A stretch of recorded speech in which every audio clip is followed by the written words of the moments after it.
Why choose a Sleep Number smart bed? Can I make my site softer? Can I make my site firmer? Can we sleep cooler? Sleep Number does that. Cools up to 8 times faster and lets you choose your ideal comfort on either side. Your Sleep Number setting. Enjoy personalized comfort for better sleep night after night. And now, max out your savings. The more you buy, the more you save on beds, bases, and more. Plus, get free home delivery on any smart bed with base. Limited time. Check it out at a Sleep Number store near you or at sleepnumber.com today. Oh, hot, hot, hot, hot! Hot, hot, hot, hot, hot, hot!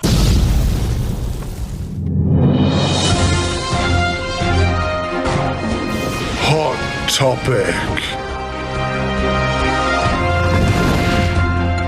Hello and welcome to the Hot Topic Neuro-Spicy News. Ooh, and the crypto creaks and the moon does break. Ooh, it's spooky season. And the hot topic is, it's Halloween.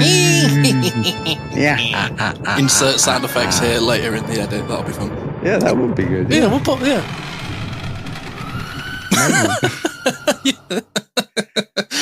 So, spooky it is spooky season. October is awesome. I've been watching just horror movie after horror movie after horror after I know what you mean.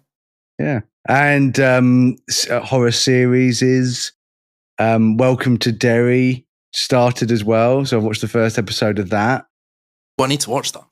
And it's horrific and gruesome. Oh, really? And oh my God.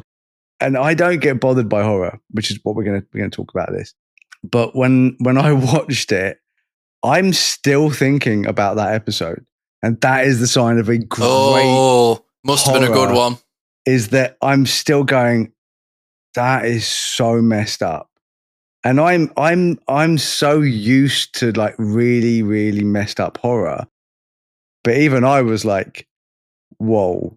Like it keeps replaying in my head. Like there's certain movies that would or TV shows that are really good because after the show it still messes with your head. Oh yeah, they're the best ones. The ones that stay with you, bro. They're the best ones. Yeah. So it's kind of weird because like I'll tell you a quick story. When I watched the Blair Witch Project when I was a kid, when I was a kid, I was old enough to watch it. I didn't sneak in. I just felt like a kid. On my way home, the bus stop to my house, I lived in the middle of the countryside, in the middle of nowhere. The bus stop was at the end of this, like on this main road. And then I had to walk down a pitch black little country road to get to my house. So I've just watched the Blair Witch Project. Didn't really get scared. It's not a scary movie. It's just interestingly messed up. But I was terrified walking down that road. I've never run so fast. Yeah, that's how you know you've watched something good. Literally. I was like, it's that is a good film because it gets you later and makes you go, oh, that's I don't want to go in the woods on my own in the dark. Yeah, but I do want to go in the woods alone with just a torch in the dark. I do want to do that. I love the macabre. I love being scared. I love being spooked out. And that's definitely like some sort of dopamine fix, isn't it? Oh, yeah, it's got to be. Like, I am such a jumper. Like, I get scared at everything. Like, I will watch films behind my fingers. I like put my hood up and be like, ooh, like Kenny. There's something about that sort of like dopamine rush.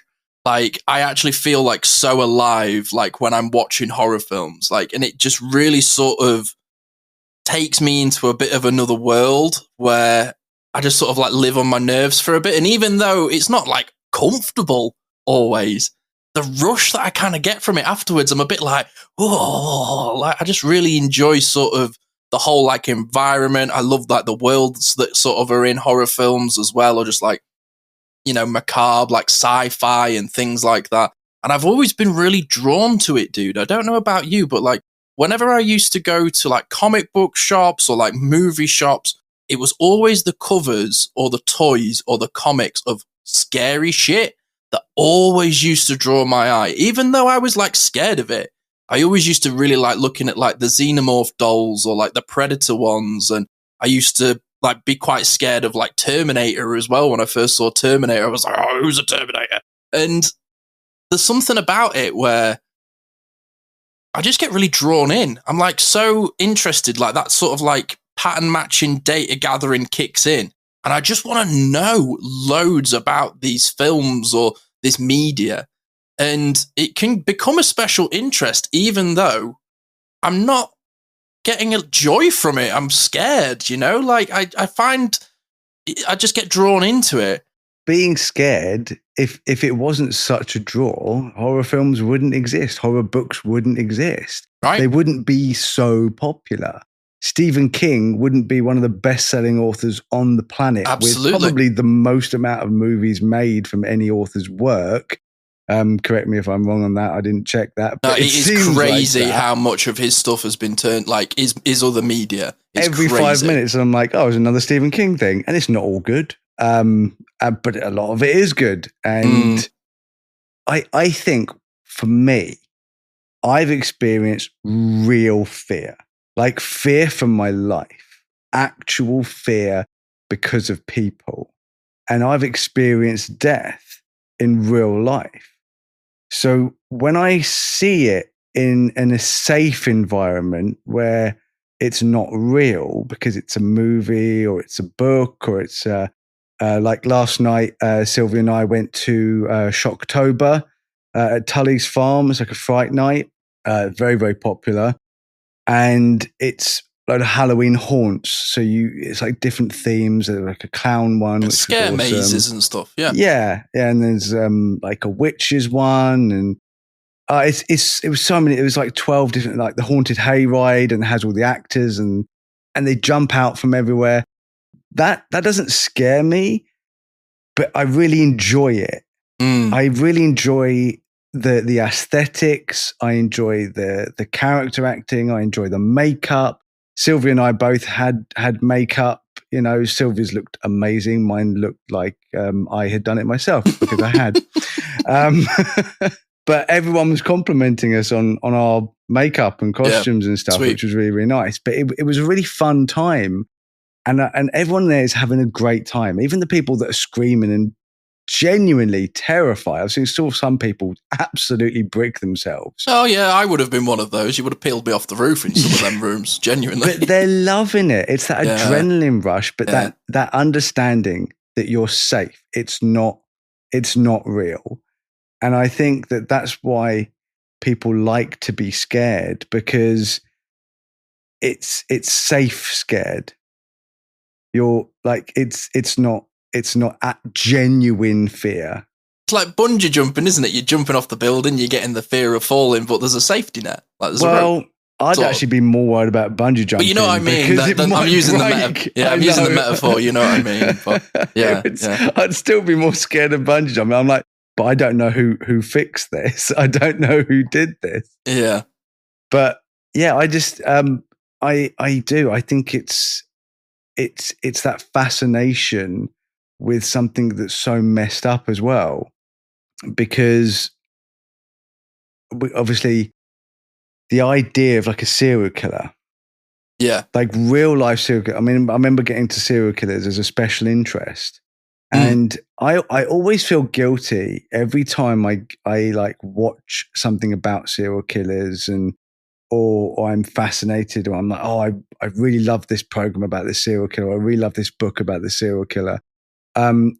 Quick side note, the second book I ever wrote, which I will never publish and no one will ever read it except for me and my family, is about me as a serial killer that goes around killing bad people. Like Punisher style. Punisher style, exactly that. But like without all the guns and stuff, because I'm English. Because I'm British. We don't have guns and stuff. We use British things like a hammer to the head. Or a blunderbuss. Yes. That would be a gun, but okay. Stand still. Oh, right, I load the pipe.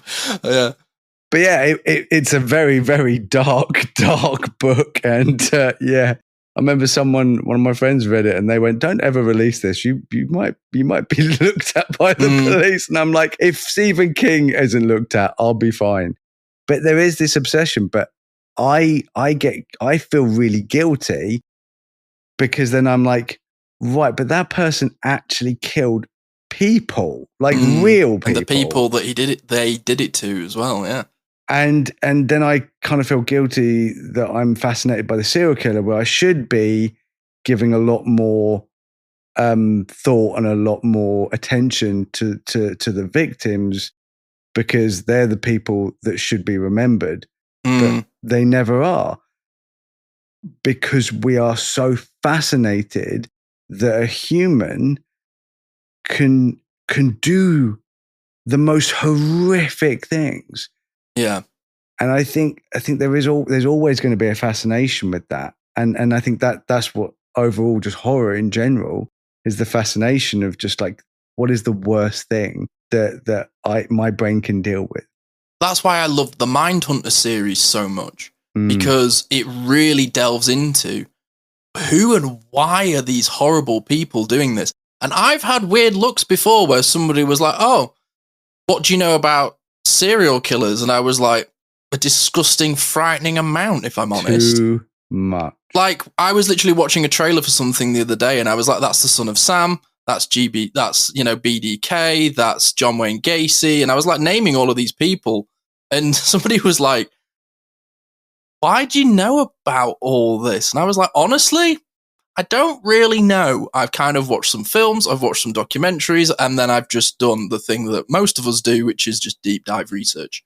And I listen to like some podcast series as well that I find fucked up people really interesting. And I find fucked up films really interesting, like things that have like really dark twists or like unexpected things. I really love being surprised and scared. Like I get a buzz off of it. I really do. Yeah, Sylvia gets like with like jump scares and things like that. She like in especially ghost movies. We really like supernatural ghost movies. Yeah, they're our favorite. And things like The Conjuring and Insidious. Oh, that first Conjuring film's so good. There's these films are so good. But I'm weird. I'm like, I would own the Annabelle doll. Like if someone was like, "Oh, that's the Annabelle doll," I'd be like, but I don't think that's too weird. I've got a lot of... Give me that. Because I don't believe... I know for... And people will be going, "Oh, he's so close-minded." I'm not. I'm very, very open-minded. That's just the conclusion you've come to. That's why I don't believe in these things, is because people kept telling me they were true, but because I was open-minded, I didn't listen to people. And then I made up my own mind. That's what open-minded is coming to your own conclusion rather than just saying, "Oh, I just believe things because people tell me them," which is why I'm an atheist. And if somebody said, "This is the Annabelle doll and this is the doll that did all this thing," I'd be like, "Yeah, whatever, mate. That's a doll, but it's a cool thing to own." So I would absolutely, and it's a Raggedy Ann doll. It doesn't look anything like the one in the movie. No, the one close. in the movie, I absolutely love the way she looks. Like I want that doll. Like, but Sylvia won't let me have it because she gets too freaked out by it. Because I've got a Chucky doll and she doesn't like that. So, and I've got a Pennywise doll, and that's sitting next to my bed, and she puts up with that because of my, which we'll get onto in the second half, my crazy obsession with the movie and the book It. But the idea of just looking at these things, I want to cuddle them. I don't know what. I find them so cool. Like to me, that's the coolest thing. The nun in those movies, I want to look at her face all day long. I want to look at that face. It's so cool. I loved it. I like last night when we went to the haunts, they had a haunt called Purgatory, and it had loads and loads of nuns in like coming out and jumping out at you, and you're walking around with this lantern that changes color and it keeps blinking and going off and going on again. It's so atmospheric. It was so well done. And suddenly the lamp comes on and there's just like a nun standing in front of you. Oh no, a little bit of wee would have come out if that were me. And Genuinely. the actor is just looking and because they're real people and the actor's just looking. And I just went straight up to the actor and started looking at her face and makeup. And I was like, wow, that's awesome. You probably freaked her out more than you the other way around. You know? Maybe. I was like, can I take you home with me? Hello, mother. Sylvia, she's like, Yeah, that would have been me. One time she literally went, oh, fuck off. Yeah, that would have been me. I'm like a proper swearer. But in saying that though, like I'm an alternative kid. Like Karis and I joke that we live in a haunted house because we have loads of little ghosts just dotted around the house. Like we have like light up ones, porcelain ones, big ones, little ones. We've got little pumpkins, and we have these all year round. We're not like we have Halloween in the house kind of all year. But I know loads of people that are into like really macabre stuff. Like I've got a friend who's really into Art the Clown, you know, Terrifier. Oh, And dude, I've just got into Terrifier. they have like, and yeah, I that's told my you you'd new like thing. it. Yeah, like I told you. But loved they've it. got like loads of Terrifier stuff in their house. I've got a friend who's got like the Freddy Krueger hand in like a glass pot thing. Like That's a lot very of cool. my friends all really love horror and like we'll go and watch films. Like I remember we all went to watch Nosferatu together, and we were That just did like, not it was impress weird. me. It was just like sexy time. This is the first night. Like that was. Mm. But I just like sort of like performances. I like Robert Eggers movies as well. But even like going back to when I was like 16, 17, I used to read Darren Shan, who was like a horror writer who wrote a series on demons, and he did another one on vampires, which I loved. And then I started getting into like all the sort of like dark comics and books, but then I've never really read any Stephen King stuff. I've read The Mist, but I've never read It, which we'll talk about after a little break, which is just coming up. The first horror book that I read, and I wish they'd make a movie out of this, I really, really do, is it's a book called Ghost of Sleeth. Okay. By James Herbert. He was like the English Stephen King. Mm. So, and he actually lived like 20 minutes away from me. And I only found that out after he passed away. And I was like, bummer. fuck. I was like, oh man. But yeah, it like, honestly, if anyone out there is into Stephen King, read James Herbert, because James Herbert's books are really good. In fact, I don't know a bad James Herbert book. I mean, I'm sure everyone's got their own opinions, and there are some that are not as good. But yeah, just James Herbert was so good, and that actually got me into Stephen King, because I wasn't into reading horror because I loved horror movies and I loved horror games.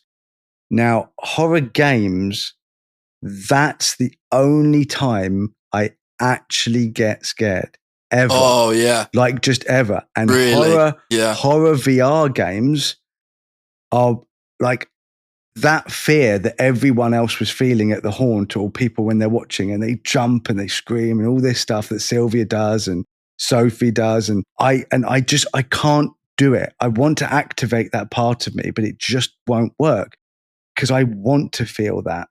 So when I'm playing a horror game, especially in VR, and I'm walking around and there's oh god, what was it? Paranormal. So you know the paranormal films, they made a game of it. Oh, now, right. The game itself, it's all right. It's Those films were really and scary when they first came out.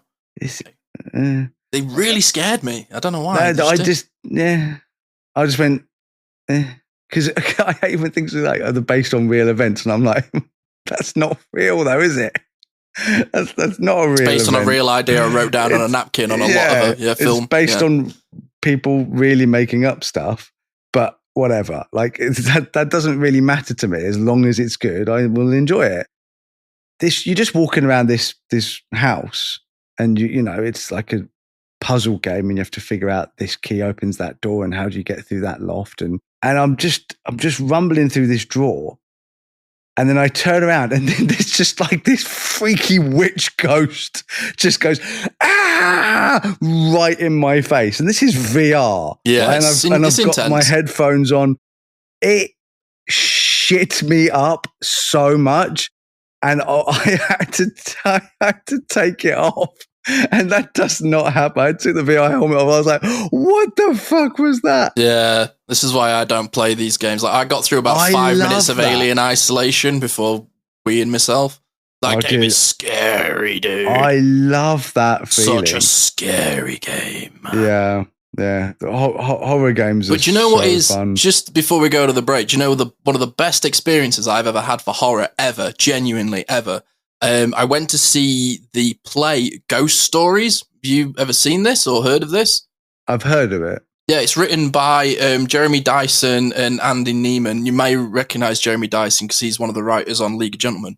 Oh, okay. Yeah, I do. Holy shit, dude. Like, seeing a horror show, like, on a stage, they've turned it into a film now, but being in, like, the room with it, oh, dude, like, me and my friends were watching it and we were, like, proper, like, you know, when you see those, like, footage of movies where it's like, this movie is so scary, and it shows, like, the people in the audience, literally, like, feet up, like, screaming at the screen. That's the exact sort of reaction that all me and my friends had when we went to see it, and it's an experience. I'll not spoil it for anybody because the ending's woo, but yeah, it's you know, being in those sorts of environments, like hair on the back of your neck. This is why I've never done the VR things, because I'd just end up punching a wall, being like, get off me.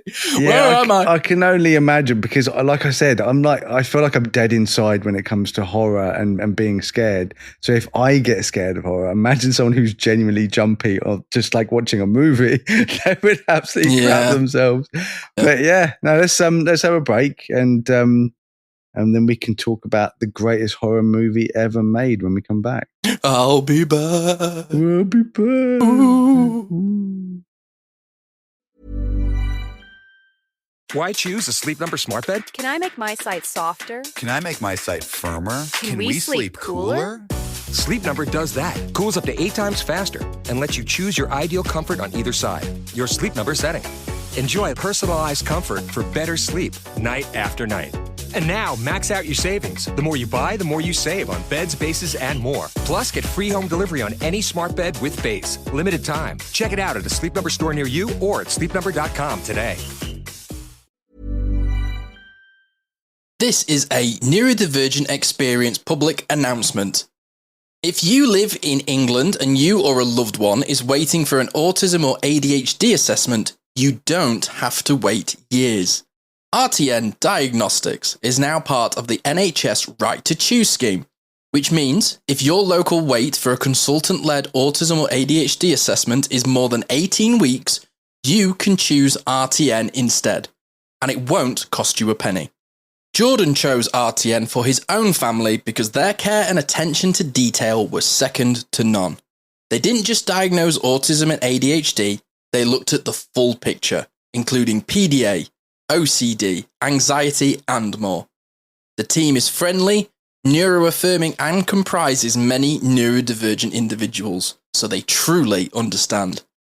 Getting started is simple. Download the GP referral letter and questionnaire from the link in our show notes, take those to your GP, and ask for a referral to RTN Diagnostics. If approved, RTN will be in touch within 8 weeks to begin your assessment. Remember, this only applies in England and some exclusions do apply. RTN is not currently able to accept referrals for child ADHD assessments, so check the details before you start. RTN Diagnostics, helping you get the answers you deserve without the wait.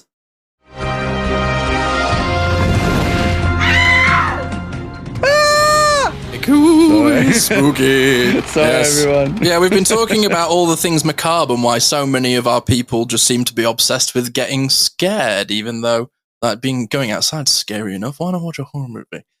Yeah, the world is scary. Horror movies are like, meh. Yeah, so we've sort of talked about like things that we've liked and watched, like Alien and things like that, but one of your special interests is horror related, which I can't really say one of mine is.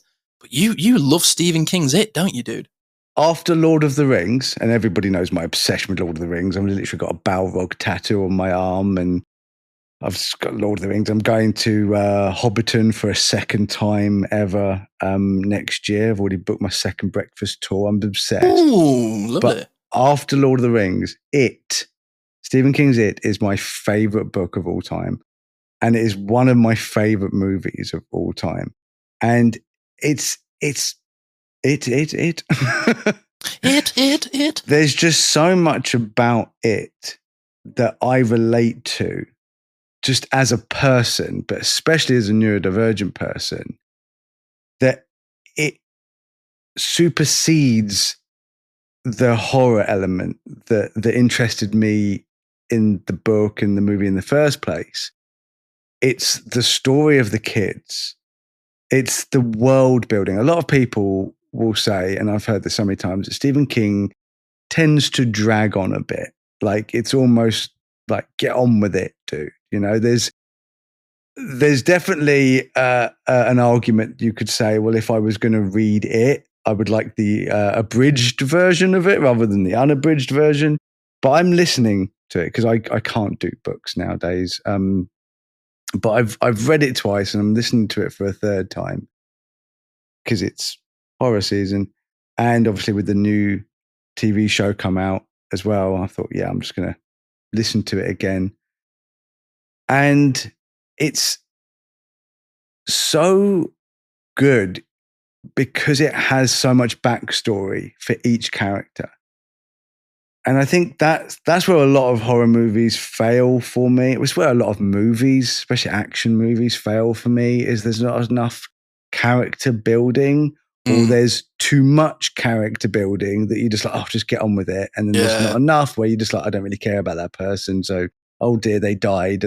I don't feel any emotion to it. Yeah. Oh no, Steve got his head shot. Has to check IMDb's who name. Was Steve again? Yeah, you're like, the actor got killed. I always do that. I'm like, oh, Alan Tudyk got killed again. Like, who's he playing? Yeah, don't know. But with the kids in the Losers Club, there's so much about them that is relatable to me. That's why it became a special interest and one of my favorite things in the world. But I'm also obsessed with Pennywise as a character. So I have, and I think most people would have this, like a list of like your favorite villains. So it's like, well, who's your favorite villain? Who, mine? Like from all pop culture, who's your favorite villain? Probably have to say Darth Vader. I see. I knew you were going to say Darth Vader even before you. I just knew it because Darth Vader is badass. Let's be honest. I mean, he blows up planets. There's not very tragic character as well, and like, but his backstory is what makes him so complex. Exactly. Yeah. Now, for me, he's my third, and then the Joker. Yeah. Because of the same reason, it's like what made him the Joker. Like that's what always fascinates me about these things. Like we said, like, why is someone like that?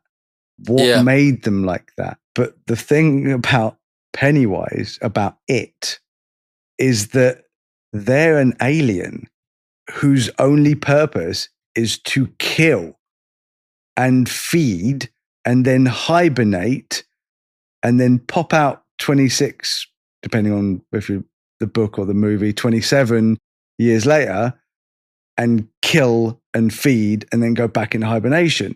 They're an animal visited, crash landed from another planet. They're an alien, which a lot of people I don't think understand this, is that it is the deadlights. It's those 3 floating orbs.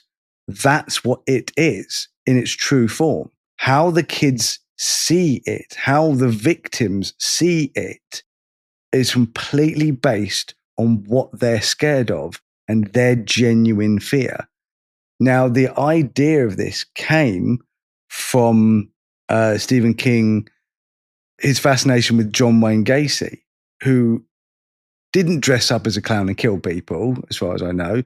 He killed people, but he also dressed up as a clown. He snuck into society and let people let him into their homes because he was a children's entertainer dressed as a clown. Yeah, it's all a facade. And that's what Pennywise is Pennywise is the facade. It's the lure, the bait of, oh, look at this clown. And then this clown can manifest and form itself in different ways. So one of the kids will see it as a werewolf because they're scared, particularly werewolves. Another kid sees it as like a Frankenstein's monster because that's what they're scared of. Another kid sees it as a clown because that's what they're scared of. And it's fear of the individual. And it's like, how can I make this person the most scared? That's when it can feed. Like it's like, tenderizing the meat almost, isn't exactly, it? Which is why most of the time it will kill children, because children are the easiest to scare. But the other amazing thing is that it has this power over the whole of Derry where people will just like forget everything happened. Like these kids will die throughout the history of Derry. People keep dying and going missing, but everyone's just like, oh yeah, well, we looked for them and it was probably just some hobo or it was a pervert, but he's moved on now. And it's just like the whole town is controlled because the town was built on top of this creature who then just feeds off the residents of this town. And what a great idea. What a great idea from the king of horror. And two, that kind of feels like that's what society is. So you've got rich people, powerful people. They feed off us. They feed off society. We will do all the work for them. We will do everything we can. And they are the ones that get all the benefits, all the money, all the billionaires and multi-millionaires that use people. And then we forget what they do.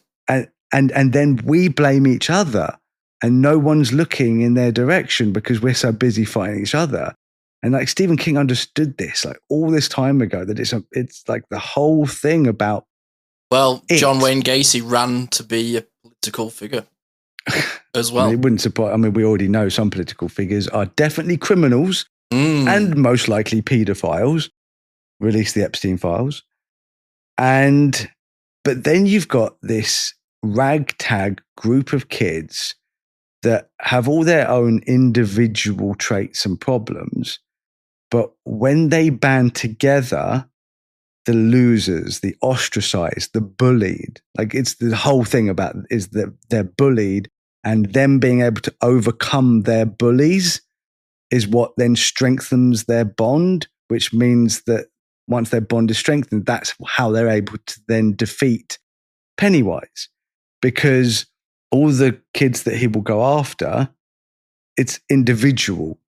It's picking them off. But when they're grouped together, they're strong, and they're stronger than him because they don't have the fear because they're together. And that really, really spoke to me, especially as a lonely person and being that, so still living with that lonely kid inside me. I just really, really connected with these characters. Now, if you're patient with me, audience, I'm just going to go through the kids and the individual traits and how they actually really, really speak to me. And maybe they speak to you. So Bill Denbrough, he's the guy that's in charge. He's the one that everyone looks to. That I can definitely relate to within my life. Everyone's always thought, yeah, okay, let's see what Joe's going to do. But also horrifically bullied. His brother dies, which I can relate to. His parents are very distant, but he also has a really bad stutter. He has a really bad stutter, and I had a really bad stutter when I was a kid. And just listening to that stutter, that makes me feel freaking weird. I bet. It's like, it just brings back so many memories. Very lived in, isn't it? Yeah. Oh, dude, stuttering is, one day I'll probably talk about this, but stuttering is probably one of the worst things that I ever lived through, because not being able to speak, not being able to start a sentence, which is how I would stutter. I would stutter on the first word. I would just not talk. Like so I would become non-speaking. Like everyone said I was a quiet kid. It's like I wasn't quiet. I was a loud kid stuck in a stuttery kid's body. Yeah.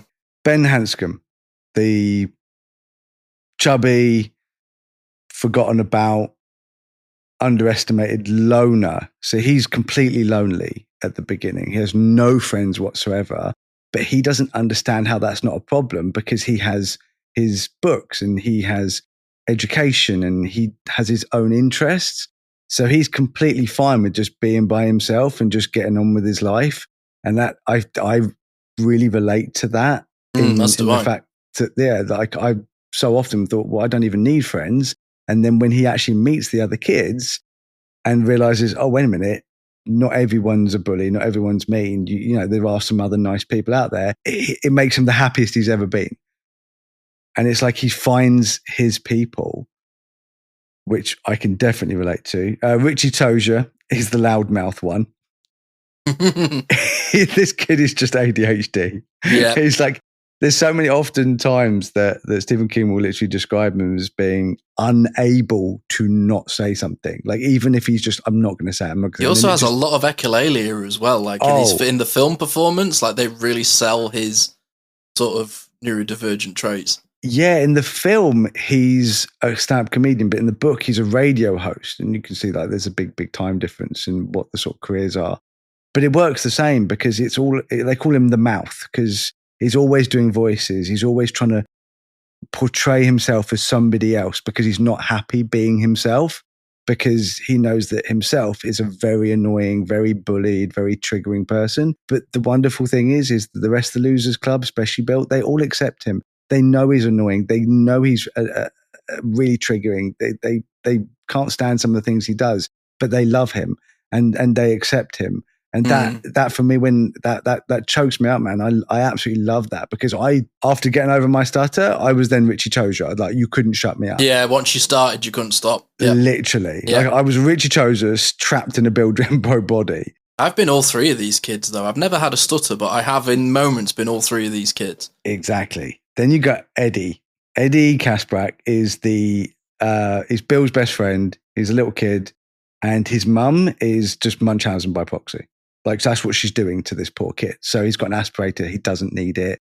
He's like, people have said you don't need this. It's just a placebo, or he says a gazebo because he doesn't understand what placebo is. Yeah, he does. It's a gazebo. It's a gazebo. And I can relate to that, having like this overbearing mother who was abusive, but also tried to act like a hero all the time, like she was protecting me. Because it's definitely an abusive trait where you will abuse and then you will love. It's I horrifically was told by somebody who said it's okay to hit children, that you love with one hand and discipline with the other. Of which I said to them, if that's the case, I love you with this one, but if you do something wrong, is it okay if I freaking punch you with this one? And he's like, well, you can't punch adults. And I said, but you're okay punching a child. Of which he walked off and just had to think about that. Yeah. Yeah, I bet. Pathetic. But that's what I would get as a kid. You know, I would get this loving, wonderful, overbearing, caring, seemingly caring mother who would say things like, oh, if all my kids were drowning, I'd save you first. And then I found out that she said that to every single one of her kids because she just needed love, needed attention, but then would just abuse us. Like, I'm not going into it, but in horrific ways, physically, mentally, just being abused. And that's what poor little Eddie has to go through, to the point where he literally becomes like OCD. Like, everything bothers him. He needs to clean constantly. And like, his biggest fear, what he ends up seeing is like a leper, or what he thinks is a leper, of like somebody with like some disease with their face falling off and stuff like that. Yeah. It actually turns out that it's like a tramp with syphilis, and then Pennywise takes the form of this tramp with syphilis, but to like a horrific degree, just to scare Eddie. Luckily, he survives. Then you got Stanley. Stanley's a bit of a conundrum because he's just a very, very quiet kid. He's just so quiet, so in the background, but he's so smart. And he's so underestimated. And he's just a really, really clever guy that everybody realizes how clever he is, but he's always underestimated. And I've always understood that. Then quickly you got Mike Hanlon, who is the only black kid, because this was set in the 50s. So there wasn't a lot of, racial integration in the 50s in the book. What I love about when Mike comes along is that like he's horrifically racially abused by all the same bullies, but again, they're all separate until they come together and they suddenly all become friends. And they just accept him. Like it's not even a thing that he's black, that he's different. Like they just accept him. He's just a kid. Yeah, he's just a kid. He's just being accepted. And it's a really, really beautiful thing. And just to see that acceptance. And then of course you've got Beverly Marsh, she's the badass, kick-ass female character who is absolutely awesome. And she kind of brings the whole lot together because they're obsessed with her because she's really, really tough, but she's really, really weak. Like she has this tough outer shell and no one wants to mess with her. But at home, she's horrifically abused, to then when she's older, marries a man who is just like her father, horrifically abuses her.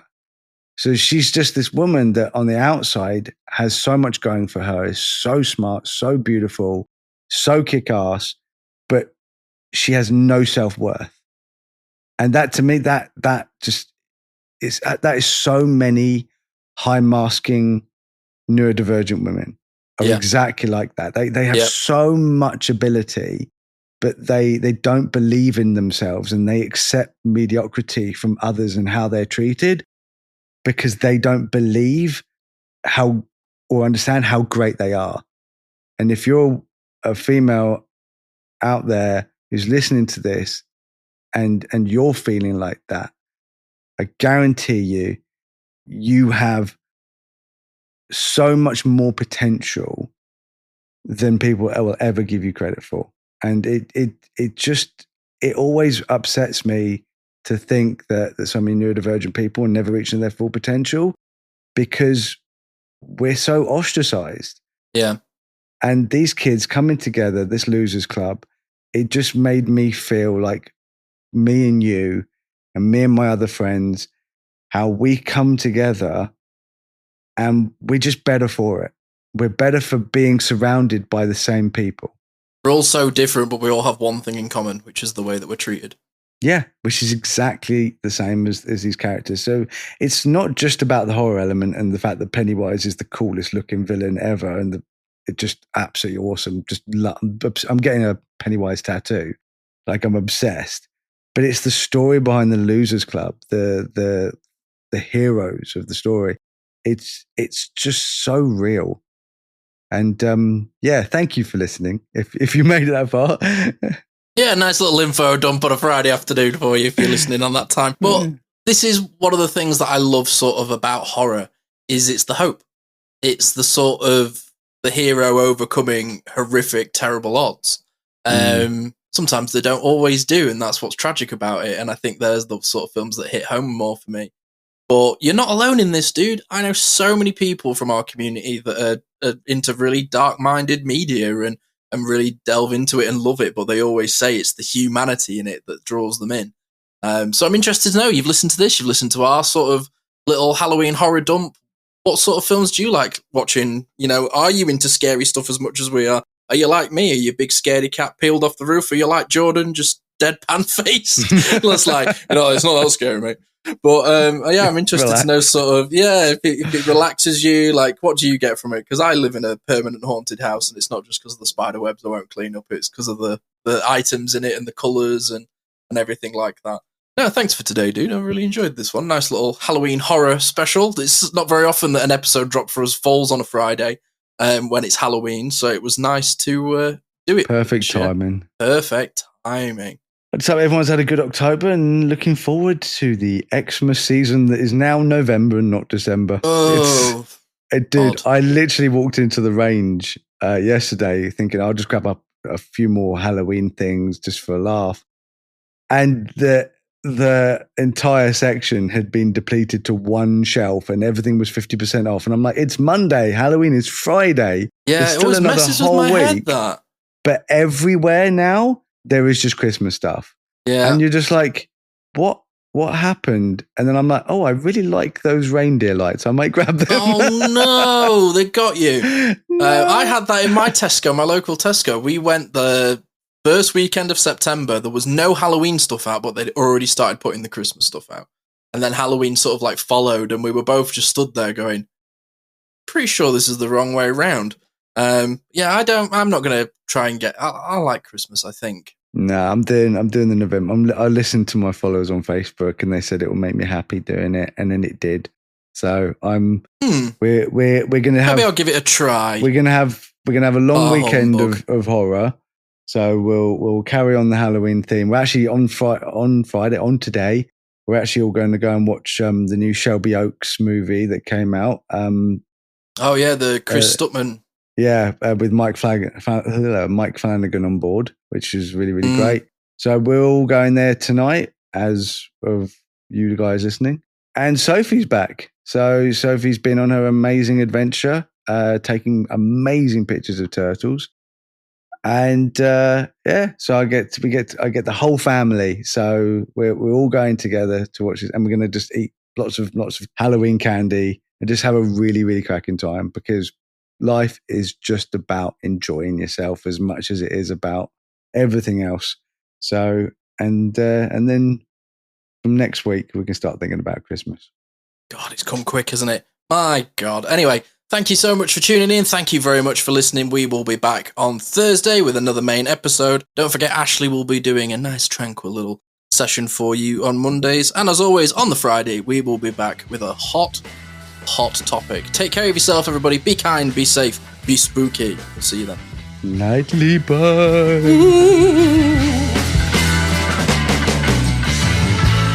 Thanks for tuning in to the Neurodivergent Experience. We hope today's episode sparked something for you, whether it's a new idea, a bit of validation, or just a moment of connection. Remember, new episodes are every week, so be sure to join us for the next one for more conversations and insights into the neurodivergent experience. If you've enjoyed this podcast, help us grow. You can do that by rating and reviewing this show. Your support makes a huge difference in helping us reach more people who could benefit from these conversations. You can connect with us on social media. Find us on Instagram, Facebook, TikTok. Just search for the Neurodivergent Experience. Thank you again for listening, and until next time, take care of yourself. You're not alone in this journey.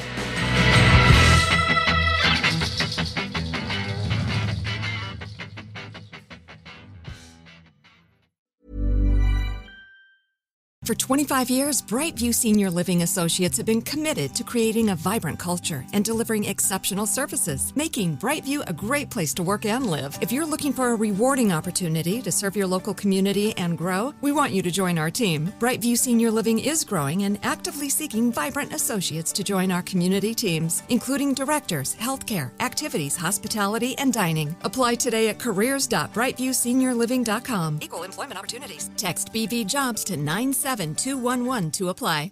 When you think of skyrocketing brands like Aloe, Allbirds, or Skims, it's easy to credit their success to great products, sleek branding, and brilliant marketing. But here's the overlooked secret. The real magic lies in the engine behind the scenes, the business powering their business. For millions of brands, that engine is Shopify, making selling seamless for them and shopping effortless for us. Upgrade your business and get the same checkout Aloe Yoga uses. Sign up for your $1 per month trial period at shopify.com/retail, all lowercase. Go to shopify.com/retail to upgrade your selling today. Shopify.com/retail.